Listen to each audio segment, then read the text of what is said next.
ចំណុចទី4គឺការត្រឡប់មាតុភូមិនិវត្តន៍នៃការត្រឡប់របស់បេដឹកនាំគណៈបព្វប្រឆាំងជាពិសេសដឹកនាំដោយលោកសំរងស៊ីយុទ្ធសាស្ត្រមួយដែលមេដឹកនាំប្រឆាំងជាជំរឿសចុងក្រោយបើសិនជាទៅត្រឡប់ទៅស្រុកខ្មែរណាអត់មាននរណាគេយកយន្តហោះ private jet ឲ្យមកដឹកណាកុំសង្ឃឹមណាអ្នកដែលចង់ជិះ private jet ទៅស្រុកខ្មែរវិញហ្នឹងកុំសង្ឃឹមណាហើយក៏គ្មាននរណាគេបើកទ្វារក្រាលកំរាលក្រហមឲ្យអស់លោកត្រឡប់ទៅរំដោះកម្ពុជាដែរណាវិធីតែមួយគត់ប្រើប្រាស់យុទ្ធសាស្ត្ររបស់លោកសូណារ៉ូគឺបើកផ្លូវឈាម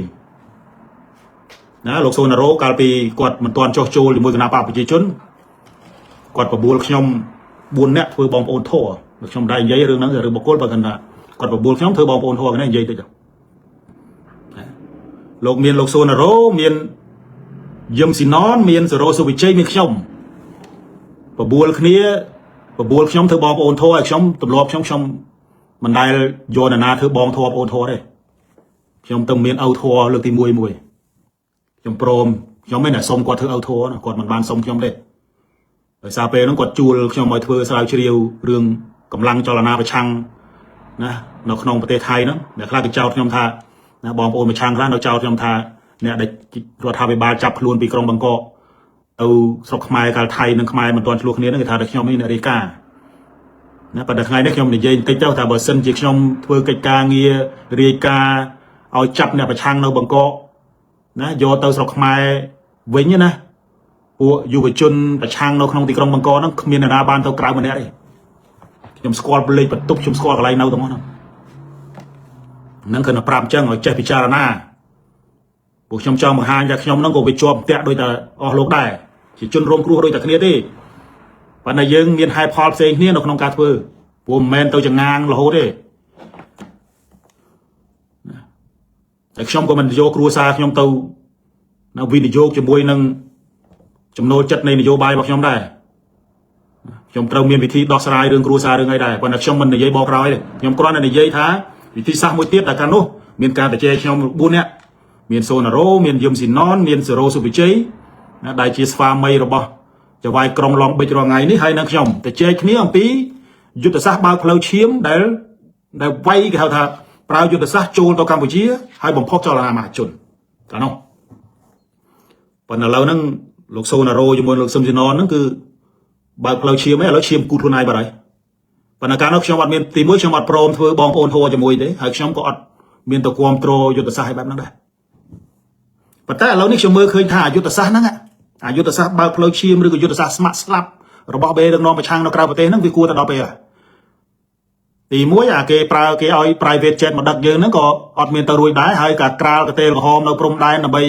បើកទ្វារយើងចូលទៅដួលរំលំគណៈបកប្រជាជនហ្នឹងក៏អត់មាននរណាទៅក្រាលកតេលដែរវាមានតែយុទ្ធសាស្ត្រដោយដើមគំនិតដោយបណ្ឌិតសូណារ៉ូនេះហើយគឺបើកផ្លូវឈាមចូលទៅបណ្ដោយមានវិធីចូលទៅច្រើនណាស់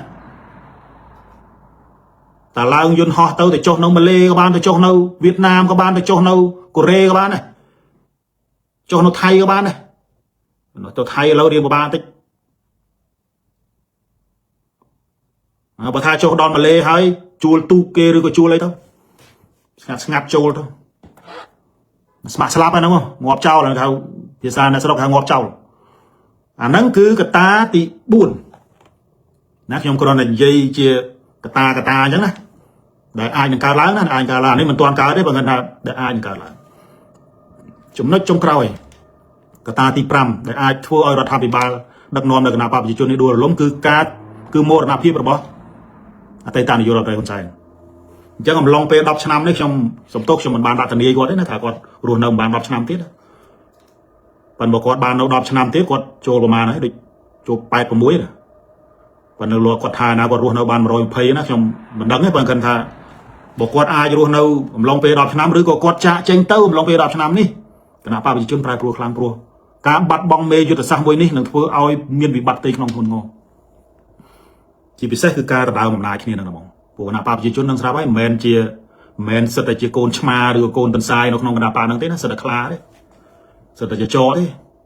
ហើយចចនឹងខ្លានេះមិនមែនខំតែតន្សាយមិនមែនខំតែកូនឆ្លុះទេណា จะจอกนี่ไอ้ก็คำได้คลานี่ไอ้ก็คำได้โบซาตะเชียดเชียนะประเภทสัตว์เดรัจฉานจังหายคือออเต้คือเตสัตว์คลาสัตว์จะจอสัตว์มาไล่นี่ได้โดยการอะไรอย่างเงี้ยจังหายเราเป็นได้บัตรบ่งกูลนะตามฉบับทอมเชียดบัตรสัญชีการจ่าเจงเราบอกลูกไต่ตาในโยรอยมันไตรหุ่นสารจ่าเจงเต้อันนั้นอายมีริบัตเตชนองบัตรบองเมยุตซะให้หนึ่งมีการซองสักเนียนขนมคณะปราบประชาชนผู้ขนมสมาชิกคณะปราบประชาชนก็เป็นแนวรองครัวแต่ซาเมดังน้อมคณะปราบประชาชนได้ก็ไปซีโกนไอ้นี่บอกโกงเนี่ยคณะรองครัวพอบถึงห้ามรองจามากัดซองสักมีคณะดังน้อมคณะปราบประชาชนมาจากนู่นเจ๊บุชมเจ๊บุชมในใจบ้านนี้ชมอดเมียนบอลเอาไต่ตาในโยรอนไตรคนสายนั่งกดโมรณะเพียบชาบได้ตลอดนะชมเมียจูนโปก็ได้ปกติเจอเอาทองชมก่อนเอาทองชมหลายก่อนตอนกัดกาวชมของให้ชมก่อนกัดกาวก่อนได้มันเงยนาบานในโยรอนไตรทั่วเอาทองยังชมก่อนจูนโปก็ได้จูนโปก็อายุมาพายยังทั้งตามมาไปเดี๋ยวก็ปรารถนาอย่างนั้นปัญไตสรบมาวิ่งสรบมาวิ่งกตาแต่งปรำนั่งบัดซึ่งจีบการล้างตำนาคณีใบหรือก็บุญนะอันนั้นบานอายทั่วเอาไอ้หน้าปากจีจุดดูลง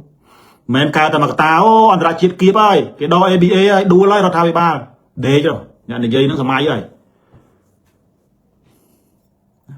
โอ้วิบัติเศรษฐกิจใหญ่รถทำไปบ้างดักน้อมดักหน้าปากจีจุดนั่งผาดูไล่เดี๋ยวสมัยจันบุญขมิ้นนาช่วยมาเรียลพร้อมเราตะเกียรู้คณะปาประชาชนจะคณะปามวยแต่สวมจมูกนั่งกำเนิดสกอตอันตรายจิตอันนั้นยังในยัยเอาวิจุดในโทษจังปัญหาเนี่ยนโยบายตระเถื่อการวีทำลายจำนวนครั้งจำนวนซอยเราได้กู้เมนจะเงี้ยล้างโอ้ดูแล้วเงี้ยล้างดูแล้วไปอดเมียนดูเลยสรวยจังเต้วีตระเถื่อกิจการเงี้ยฉลาดนะก็บรรทัดสำหรับช่องไอสอนทานใช่ช่องไอทำบอกขนมจมน้องกับตาแต่งปรำนั่นเมียนกับตาใบการล้างเปลตำนาขณีเปลจมูกขณีนะมั้งตีมวยกับเมียนสังวัดอันตรายชีการล้างนะเกี่ยวกับการคลั่งวิบัติเศรษฐกิจคนโง่ให้นั่งเมียนการฟื้นไปแทงเสนาสังคมนโยบายบอกพ่อมาจนเงือบใบนังการล้างแต่ตึมเปลแต่มวยคือดูละจังปรำเมียนใบการล้างขนมเปลแต่มวยนั่งไอดูละปัญตาบอดเส้นชีกรอนแต่งกุยจำเอาเวการล้างใบนังการล้างขนมเปลแต่มวยนั่งกุยรองจำเต่าปัวกตาแต่ออนนี่จีกตานโยบายได้เต้าการเนี่ยนโยบายประชังหรือก่อนเนี่ยได้สลายการพลาดโดนึงเงือบถ้วยจะรอนนโยบายถ้วยสกังเพียบประดาตามระดับพิบได้เท่าตัวบ้านปั้นเดบ่งกุยเด็กโกงทั้งน่ะสมัยเท่าติดเจ็บใบกับตานังการล้างคนสายดูลายคนมันได้ดูลายนั่งอยู่สอบเป็นไงเด้อยู่สอบเป็นไงจังสรบมาวิ่งเฉมือเคยท้ากับตาแต่งปรำแต่ชมเลิกล้างนี่บ่เส้นจีบการใบปรำนั่งการใบขนมเปย์แต่มวยขณะปาประชาชนเอาบ้านเนี่ยดูละปั้นในสำนวนมวยตีแต่ยังบ่าชลายถ้าไปกล่าวปิดขณะปาประชาชนดูเราลมเต้าเนี่ยตายในนั้นนั่งการนำนายประตอนั่งบ่าชลายมันเขาได้บ่าชลายนั่งช่วยชลายนี่ช่วยชลายนี่ปั้นในคือสำนวนมวยได้มันเงี้ยช่วยชลายประมาณเนี่ยสำนวนได้ปีบ่าชลายชมลำเลิกนองตีถ้ากล่าวปีกาโดเราลมขณะปาประชาชนเนี่ยตาเนี่ยนะนังอาจเมียนสมัติเพียบดักนอมกัมพูชีปะโตให้อาจตุกกลมเอากัมพูชีทะเลเตาขนมเกี่ยวกับ fail state รถฮาบิบาลหรือก็รถปราชัยยังที่สำนวนไม่ได้ป่านอย่างวันก็ได้เนี่ยสาวเชียวก็ได้มาหาจุนเนี่ยโยบายก็ได้ช่วยรอจำเลยช่วยชลายนี่จำชลายก็มันตอนใจได้จำเลยจำชลายก็มันตอนใจได้ประเทศนบัตที่ใบได้จีประเทศนบัตจงกรอยไอ้มนนังโจประเทศนบัตที่ใบจงกรอยแต่ตาไอ้นี่ใจติดตัวแต่ตรงแต่นังอำเภอปกติรวยแต่การล้างนกนงกระทรวงการบริเทศนะทำไมนี่แต่ตรงแต่นังลูกโทรสำนักได้เชียร์แกนยุในกวนยุกทานกิจการเงี้ยฉบับกองโซลนังพรมได้ในกระทรวงการบริเทศนังกิจการสหประชาการราชิตได้มีรอดมาตรายชมุปราศคอนนะบอกสกออะไรเนี่ยน้องสกไม้สกออะไรแล้วเรายังเคยแต่ตรงแต่นังการลุยสัญลักษณ์ตะการอบปอนสัญลักษณ์อาจลุยลุเอาปูจันปูไอจังเต้าจังหายบันอัตตาในโยรอนไรคนซ้ายท่าอันนั้นเอาโจลจังสังอาจจะตรงแต่นังการลุยลุตะการเนี่ย ចឹងអ្វីដែលលោកអតីតនាយករដ្ឋមន្ត្រីសួរថាណាឲ្យពួកក្រិតកិននឹងចូលហ្នឹងប្រហែលជាខ្លួនឯងក៏ដឹងដែរហើយក៏មានមន្ត្រីពួកក៏លួយលក់ទៅទីខាដោយមិនឆ្លងកាត់ណាយន្តការរដ្ឋឲ្យបានត្រឹមត្រូវប៉ុន្តែឥឡូវនេះឃើញថាណា ACU ចាប់យកទៅហើយចាប់ទៅហ្នឹងប្រពន្ធអត់ដឹងទៅទៀតមិនដឹងថាចាប់ចម្រិតឬក៏ចាប់យ៉ាងម៉េចព្រោះតែធម្មតាចាប់វាត្រូវមានដីកាមានអីយ៉ាងហើយណាក៏សាច់ញាតិហ្នឹងបានដឹងដែរប្រពន្ធអត់ដឹងចាប់ទៅដល់ពេលអាជ្ញាធរទៅសួរបាត់ប្តីមិនដឹងប្តីទៅណាសើធឺចឹងប៉ុន្តែទោះបីយ៉ាងណាក៏ដោយគឺព័ត៌មានក្រោយមកឃើញថាលោកធូសំណាងនេះណាបាន ACU ចាប់ហើយប៉ុន្តែមុននឹងរឿងប្រព្រឹត្តអំពើពុករលួយនៅក្នុងក្រសួងការបរទេសហ្នឹងវាមានរឿងកើតឡើងនៅកំពង់ឆ្នាំងហ្នឹងអារឿងអំពូលភ្លើងតម្លៃ$2000ណាវាដកណានាយកការិយាល័យនេះនាយកការិយាល័យនោះប៉ុន្តែគ្រាន់តែថាដកអាតុយហ្នឹងបើអ្នកនៅវាងក្រោយហ្នឹងគឺមិនទេអញ្ចឹងបានរឿងនេះខ្ញុំមិនចូលជ្រៅទេប៉ុន្តែខ្ញុំចង់ជម្រាបជូនបងប្អូនចេះថាបងប្អូនពិចារណាទៅដំបូងកុំច្រឡំណាបងប្អូនកុំច្រឡំថារឿងនេះគឺជារឿងតំសងគោព្រៃសោះមិនមែនជារឿងតំសងគោព្រៃទេរឿងអំពើពុករលួយនៅកម្ពុជាមិនមែនជារឿងតំសងគោព្រៃស៊ីតាមដងអូទេអាតូចស៊ីឲ្យដល់អាតូចអាធំស៊ីដល់អាធំទេមិនមែនជារឿងតំសងគោព្រៃទេរឿងអំពើពុករលួយនៅកម្ពុជាគឺជារឿងអាក្រឹមចិញ្ចឹមអាឆ្ដោអាក្រឹមចិញ្ចឹមអាឆ្ដោអាតូចរញចិញ្ចឹមអាធំហើយក៏គ្រោះខ្លួនឯងដែរបើសិនជាអាឆ្ដោអត់បើកដៃទេអាក្រឹមអត់ហ៊ានធ្វើទេអាក្រឹមមកចង្វាណាអីហ្នឹងអត់ទេអត់ទេអញ្ចឹងករណីរឿងអំពើពុករលួយនៅកម្ពុជាគឺជារឿងមិនមែនជារឿងតន្សងគោព្រៃទេប៉ុន្តែវាជារឿងអាក្រឹមចិញ្ចឹមអាឆ្ដោនិយាយភាសាในស្រុកឲ្យបងប្អូនស្ដាប់ប៉ុន្តែបើនិយាយតាមបែបអ្នកជំនាញគេថារឿងអំពើពុករលួយនៅកម្ពុជាគឺជារឿងអំពើពុករលួយជាប្រព័ន្ធដែលមានអង្គការចាត់តាំងរៀបចំអំពើពុករលួយរដ្ឋនឹងតែម្ដងណាវាជា corrupted system វាជាប្រព័ន្ធដែលពុករលួយនឹងតែម្ដងហើយមានអ្នក design មានអ្នកបង្កើតប្រព័ន្ធហ្នឹងឲ្យវាកើតឡើងមិនមែនកើតឡើងដោយចៃដន្យទេរឿងអំពើពុករលួយនេះមិនមែនជារឿងចៃដន្យទេហើយឥឡូវនេះអំពើពុករលួយនេះបានជ្រាបចូលទៅក្នុងសរសៃឈាមមន្ត្រីរាជការទៅហើយអំពើពុករលួយបានคล้ายទៅជារឿងធម្មតារបស់មន្ត្រីរាជការទៅហើយអ្នកអត់ពុករលួយទេបានคล้ายទៅជារឿងមិនធម្មតានៅក្នុងស្ថាប័នបើអ្នកឯងមិនពុករលួយទេអ្នកឯងគេហៅថាជារាជការភ្លីភ្លើប៉ុន្តែបើសិនជាអស់លោកពុករលួយគេហៅថាអ្នកនឹងឆ្លាតចេះរកកន្លែងខ្លាញ់នឹងមានអ្នកតូចអ្នកធំស្រឡាញ់ចូលចិត្តណាអញ្ចឹងហើយការសម្អាតអំពើពុករលួយពីមន្ត្រី ACU ពី ACU ស្អីនេះអង្គភាពប្រចាំអំពើពុករលួយអីនេះគឺអង្គភាពប្រចាំអំពើពុករលួយមើលដល់ចាត់ការបានតែតូចតូចទេអាធំអត់ហ៊ានទេអត់ហ៊ានទេចាប់តែក្រឹមទេអាឆ្លោអត់ហ៊ានទេឃើញអាឆ្លោស្វែងគុំដែរអាឆ្លោអ្នកតែងតាំងឲ្យចាត់ការអាក្រឹមណាអញ្ចឹងហើយការដោះស្រាយអំពើពុករលួយនៅកម្ពុជានេះណាវាមានវិធីពីរបទពិសោធន៍នៅក្រៅប្រទេសគេប្រើកណ្ដាប់ដៃអាហ្នឹងគឺចាត់ការកាត់ទោសហាជីវិតឲ្យដូចនៅចិនជាប់គុកមួយជីវិតអីចឹងទៅប៉ុន្តែឥឡូវនេះប្រឆាំងអំពើពុករលួយរបៀបក្នុងការចាត់ការទៅលើមន្ត្រីពុករលួយហ្នឹងគឺគេមានវិធីថ្មីក្នុងខ្ញុំអានរបាយការណ៍ថ្មីនេះគឺដោយសារបច្ចេកវិទ្យារីកចម្រើនយើងធ្វើម៉េចឲ្យបង្រួមឱកាសនៅក្នុងការប្រព្រឹត្តអំពើពុករលួយហ្នឹងឲ្យកាន់តែរួមតូចតាមរយៈណា technology ហ្នឹងមានន័យថានៅពេលដែលបង់ពន្ធទៅតាមណាកុំព្យូទ័រអនឡាញបើប្រាក់ខែតាមប្រព័ន្ធធនាគារស្អីទាំងអស់ហ្នឹងការចាយវាគឺប្រើ system អនឡាញដូចនៅក្នុងប្រទេសអូស្ត្រាលីនេះគេមានគោលនយោបាយមួយគឺគេហៅ zero cash policy មានន័យថាអនាគតទៅអូស្ត្រាលីក្នុងរយៈពេល5ទៅ10ឆ្នាំនេះគេឈប់ឲ្យមនុស្សចាយលុយសុទ្ធគេឲ្យចាយតាមកាតធនាគារអញ្ចឹងចរន្តការសាច់ប្រាក់នៃការចេញចូលដឹងទាំងអស់ប៉ុន្តែបើយើងពិនិត្យមើលកម្ពុជាបច្ចុប្បន្នខ្ញុំលើកឧទាហរណ៍តែរឿងក្នុងវិស័យកងទ័ពមកដល់ពេលនេះហើយយកលុយទាំងករងទៅចែកអាហ្នឹងជាការបើកឱកាសឲ្យមេទ័ពទាំងអស់នោះប្រព្រឹត្តអំពើពុករលួយឃើញថ្មីនេះក្រោយពីសង្គ្រាមមួយថៃហើយមានការរិះគន់ក៏ចាប់ផ្ដើមពិចារណាក្នុងការបើកប្រាក់ខែឲ្យកងទ័ពហ្នឹងតាមប្រព័ន្ធធនាគារប៉ុន្តែពីមុនមកក្រសួងមួយនេះគឺអត់ដែលបើកតាមធនាគារទេទុកឲ្យមេទ័ពហ្នឹងពុករលួយតែម្ដងព្រោះជាទោះបីពុករលួយប៉ុណ្ណាក៏ដោយប៉ុន្តែជាវិធីសាស្ត្រនៅក្នុងការបើកឱកាសឲ្យមេទ័ពហ្នឹងពុករលួយព្រោះអាចត្រួតពិនិត្យបានទេចូលលុយសុទ្ធទាំងរងដកពីដុំគ្មានណាដឹងទេអញ្ចឹងវិធីសាស្ត្រថ្មីអាហ្នឹងខ្ញុំគ្រាន់តែថាជាការលើកជាដំណោះស្រាយក៏ប៉ុន្តែមិនចាំបាច់មានតែប្រើវិធីសាស្ត្រដៃទេអាវិធីសាស្ត្រថ្មីហ្នឹងក៏ប្រើបានដែរប៉ុន្តែខ្ញុំបញ្ជាក់ថាសូមបងប្អូនកុំច្រឡំ thả rương ở purple lưới chỉ rương tận sau cô prey si tam đong ô so vì cứ chia rương crom chỉ cho mà soát chào crom chấm chào này dây bài nè riêng sốt cái thái chỉ ở purple lưới chỉ purple chẳng ngồi bị char na rương năng phần tay rương ní cứ chỉ rương năng bài rồi bao phù dưỡng chỉ purple nâu miên rương tam khung tam ấy từ phơi rồi bật cầm nào ấy rồi ngay đọc xây cái tranh đi đào tê na cao cao năng phần tay chứ ăn bọt chả sai miên này sơ rồi bật cầm nào có lôi từ xây cái này và nó ăn được sa đọt thay na rồi bọt mê đặc nom ăn được sa rồi bọt này đâu sao sai là hốt sai là hốt và nó chả sai ọt lôi còm giật khầm mà sao năng rương purple lôi phần tay để sát trong để chuẩn bị trắng thà lâu ní việc rương đây chúng nóiใจสำคัญមួយទៀតដែលខ្ញុំចង់និយាយនៅប្រធានបទចុងក្រោយនេះគឺតាក់ទងទៅនឹងវាសនារបស់គណៈបកសង្គ្រោះជាតិវាសនារបស់គណៈបកសង្គ្រោះជាតិខ្ញុំចង់រំលឹកជូនបងប្អូនដែរណានៅពេលដែលវាមានរបបនយោបាយណាកូនស្រីរបស់លោកកឹមសុខាត្រូវបានរដ្ឋាភិបាលលោកហ៊ុនម៉ាណែតតែងតាំងជាប្រិយសិទ្ធិពិសេសរបស់រដ្ឋាភិបាលកម្ពុជាហើយលោកកឹមសុខាក៏ឃើញថាមានការល្អកល្អឿនជាមួយនឹងអតីតនាយករដ្ឋមន្ត្រីហ៊ុនសែនក៏ធ្វើឲ្យអ្នកគ្រប់គ្រងនោះវាផុសការរិះគន់ណាប៉ុន្តែខ្ញុំក៏ឆ្លៀតឱកាសនេះសរសើរចំពោះណាអ្នកដែលជាអ្នកស្និទ្ធស្នាលនៅជុំវិញលោកកឹមសុខាដែរ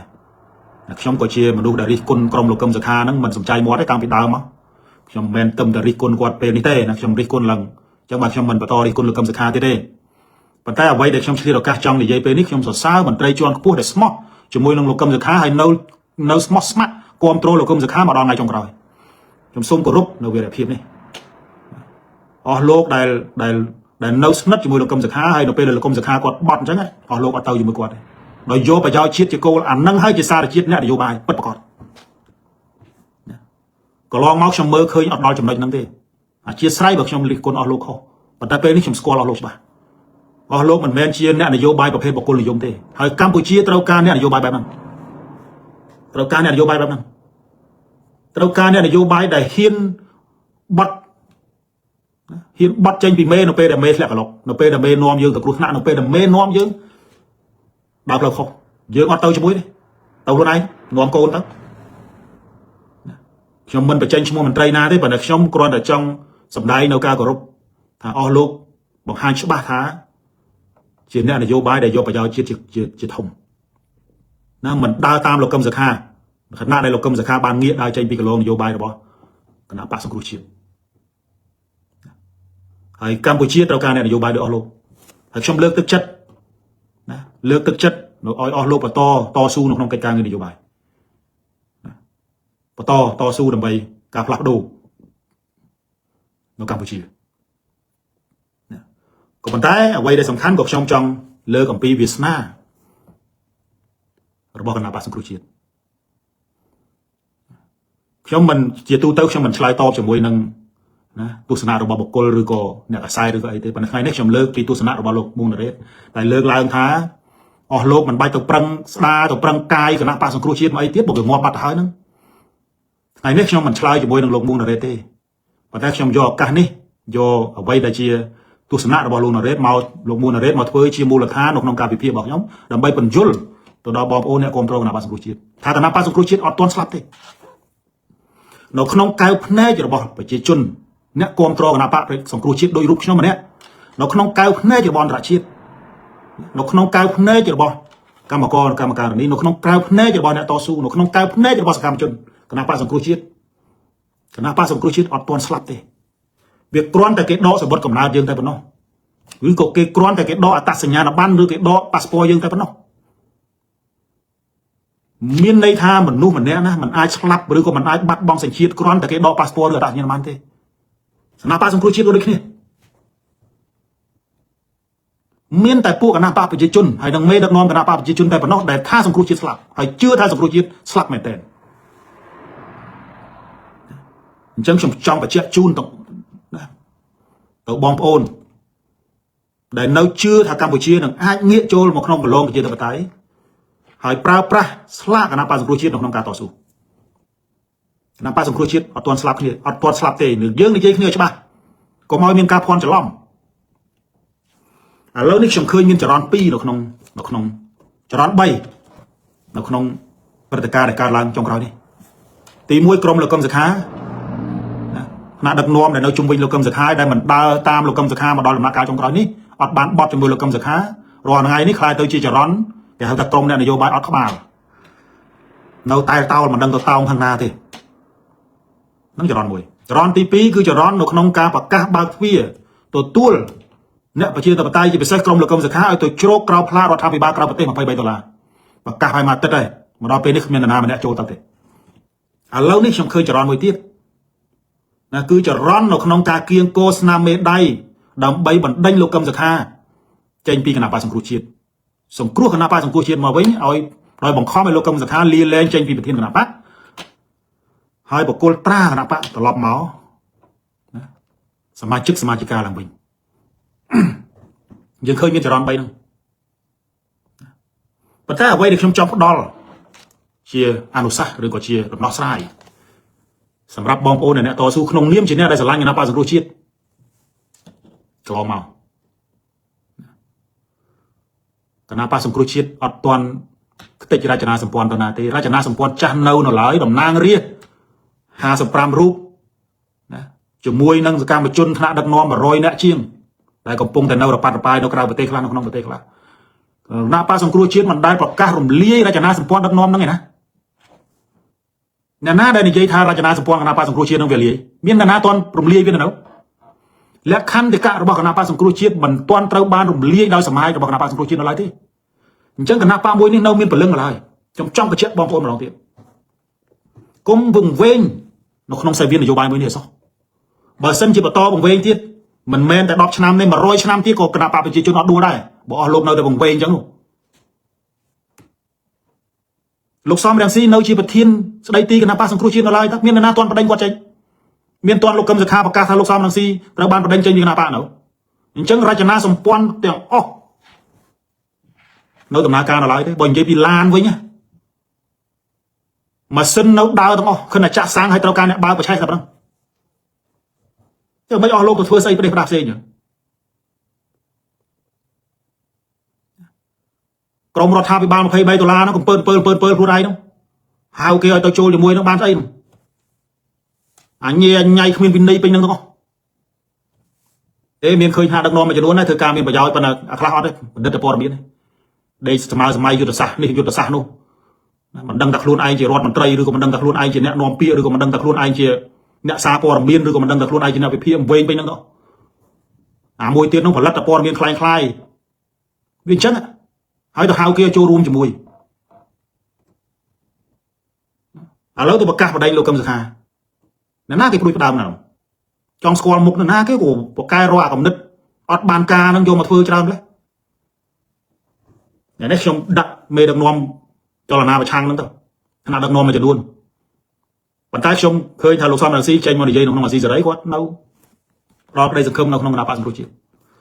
ប៉ុន្តែអាកូនចៅផ្សេងទៀតខ្លះមេមិនទាន់និយាយអីទេនិយាយមុនណាហើយជាពិសេសហ្នឹងពួកអាអ្នកប្លន់ពេកសំរងស៊ីយកទៅប្រើរាល់ថ្ងៃហ្នឹងតិចទៀតហ្នឹងឃោសនាលក់លេហើយពេកហ្នឹងធ្វើនយោបាយគ្មានវិន័យរញ៉េរញ៉ៃមិនដឹងស្ដាប់មេដឹកនាំមិនទាន់និយាយខ្លួនឯងនិយាយមុនអាផ្សេងទៀតនោះប្រឹងធ្វើអត់មានសួរមេសួរកោយតែយើងដើរទៅណាអត់ប្រេះប្រុសណាខ្ញុំចង់រំលឹកជូនណាខ្ញុំមិនមែនបដៅអស់លោកទេប៉ុន្តែខ្ញុំចង់រំលឹកថាទី1រចនាសម្ព័ន្ធចាស់តំណាងរាស្ត្រ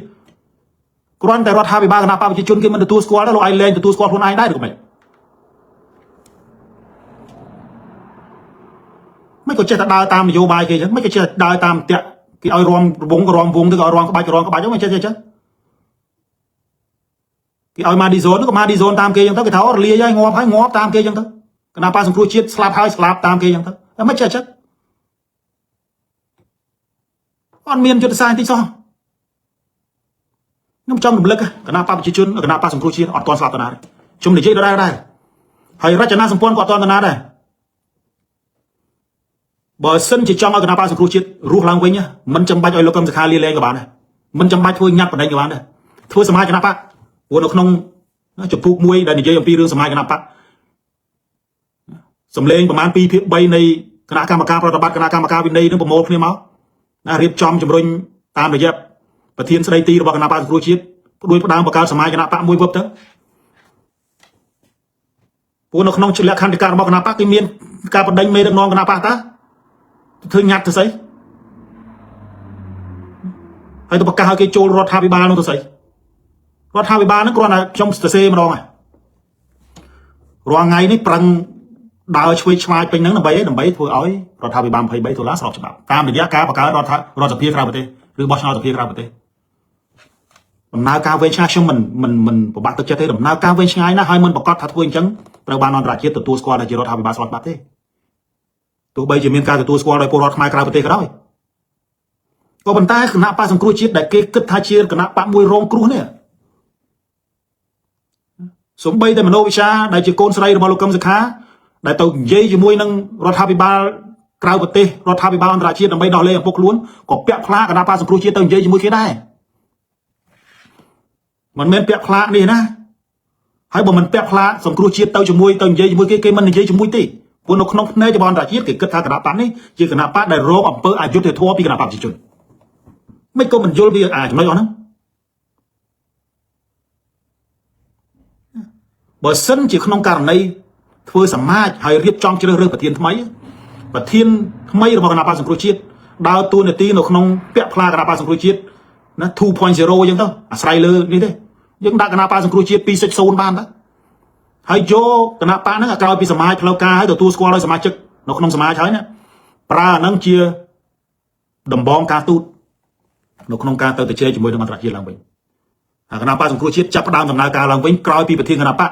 ណាផ្លាស់ប្ដូរគោលជំហរនយោបាយទៅធ្វើការជាមួយគណៈបកប្រជាជនដូច្នេះយើងក្នុងនាមជាប្រធានថ្មីហើយយើងធ្វើអញ្ចឹងបង្ហាញទៅគេថាយើងធ្វើការតាមនីតិវិធីតាមលក្ខន្តិកៈគណៈបកបានត្រឹមត្រូវមិនមែនធ្វើអីបរិះបរោះដោយមិនមើលច្បាប់មើលទម្លាប់ចឹងទេមិនក៏មើលរំលងអារឿងអស់ហ្នឹងខ្ញុំឆ្ងល់ដល់ខ្ញុំវាថាចង់ផ្ដល់យោបល់ទៅស្ងាត់ប៉ុន្តែយើងវាបាត់បង់ទំនុកចិត្តវាអត់មាននរណាទុកចិត្តទៀតទេប៉ុន្តែអាចិត្តស្រឡាញ់អ្នកប្រជាធិបតេយ្យចិត្តស្រឡាញ់គណៈបកសង្គ្រោះជាតិដែលជាការដែលជាព្រឹត្តិការណ៍ក្នុងប្រវត្តិសាស្ត្រដែលមានមនុស្សពាក់កណ្ដាលប្រទេសគ្រប់គ្រងគណៈបកសង្គ្រោះជាតិវានៅគិតវានៅអញ្ចឹងមកចេះចង់តែនិយាយប៉ុន្តែបើនិយាយតាមរបៀបនឹងមិនបានមាននិយាយសាធារណៈអញ្ចឹងបើមនុស្សបើថានិយាយខ្សឹបពលឺទេមានអាស្រ័យកំហោតាមមីក្រូឲ្យដឹងខ្លួនហើយអ្នកគ្រប់គ្រងគណៈបកសង្គ្រោះជាតិនឹងមេត្តាពិចារណាទៅលើយុទ្ធសាស្ត្ររបស់អ្នកដឹកនាំរបស់ខ្លួនផងបើមិនអញ្ចឹងទេ100ឆ្នាំទៀតគណៈបកប្រជាជនគ្មានដួលទៅណាទេព្រោះយើងនឹងវាខ្សោយពេកថាគណៈបកប្រជាជនទៅវាគ្មានអីខ្លាំងទេណាយើងក៏ធ្លាប់និយាយដែរតែថាគណៈបកប្រជាជនមិនអីខ្លាំងទេវាខ្លាំងដោយសារគណៈបកប្រឆាំងវាខ្សោយឥឡូវត្រង់ម៉ាច់ហ្នឹងហ្មងមកដល់មានព្រឹត្តិការណ៍របត់នយោបាយធំបែបនេះហើយនៅត្រេតត្រតអេនអនអាហ្នឹងបានមានពាត់ក្រោយដាក់ឆ្បាច់ដល់អេនខ្នងហ្នឹងសូមអធិស្ឋានខ្ញុំប្រើពាក្យរៀងធ្ងន់ប៉ុន្តែជាចេតនារបស់ខ្ញុំបើសិនជាអាចចង់វិធីសាស្ត្រតែមួយគត់ថ្លៃធ្នូស្របច្បាប់មានវិជ្ជាជីវៈគឺការរៀបចំសមាជគណៈបកសង្គ្រោះជាតិឡើងវិញហើយជ្រើសរើសប្រធានគណៈបកថ្មីទៅតាមរយៈការរុញប្រធានស្ដីទីលោកប្រធានសំរងស៊ីឲ្យខ្លាយទៅប្រធានគណៈបកវិញក៏គ្មានអីខុសឲ្យតែសម្រាប់ក្នុងសមាជគណៈកម្មការប្រតិបត្តិគណៈកម្មការវិន័យក្រុមប្រឹក្សាពិបាលហ្នឹង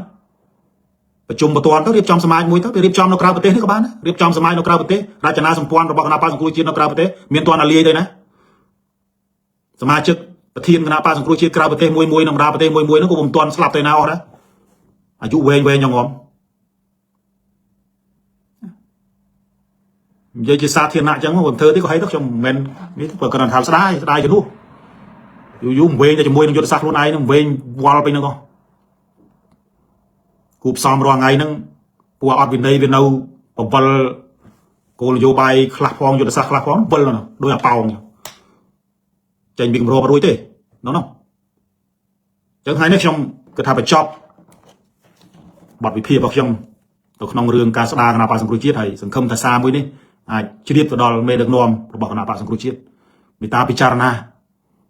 រៀបចំសមាជដើម្បីរៀបចំជ្រើសរើសមេដឹកនាំថ្មីមិនចាំបាច់ទៅបណ្ដេញលោកកឹមសុខាចេញទេកំហុសមួយនេះអាចធ្វើសមាជព្រោះអង្គសមាជនេះគឺជានីតិវិធីខ្ពស់បំផុតនៅក្នុងគណៈបកសមាជអាចរំលាយគណៈបកបានណា ai rầm lia luôn ai ban là sớm mai cái nạp bác ai bạc cá rầm lia cái nạp bác luôn ai ban vấn đề là lâu ní nè đại rầm lia cái nạp bác sông cua chết mình men sớm mai cái nạp bác này ná còn tay chia là bách smoke rope này để vô bay nó không cá rầm lia đại cu bọc cái nạp bác phải chia chun ta mấy cái dương nấu to rom vùng xa là quan tam lên cái chợ rom đó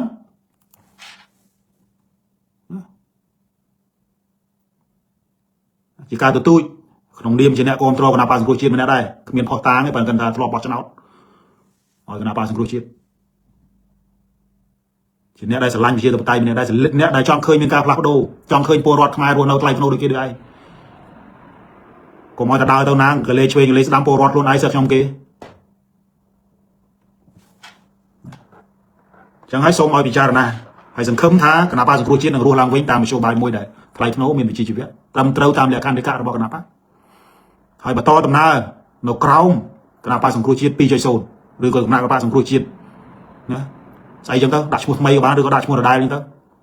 nào pas cua chiên là ca tí pi tao không thật nào pas cua chiên là ngay cái ruột lang vinh bỏ mình ruột lang vinh nó không cao này rồi bỏ cái nào pas chỉ chôn đấy cũng phải ruột lang vinh nó không bẻ đôn rồi bỏ nhẹ control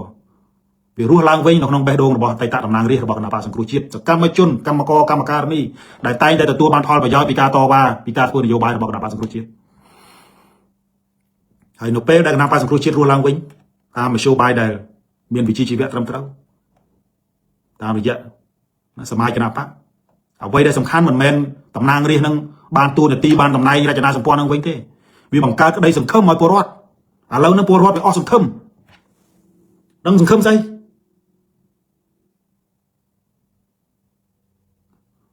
รอไงนั่งปวดนั่งสมคมเนี่ยนโยบายได้ต่อสู้นกกราบประเทศแต่บอลครูนายเวลาเงี้ยยังเวลาแบบยังมีสมคมใส่ติด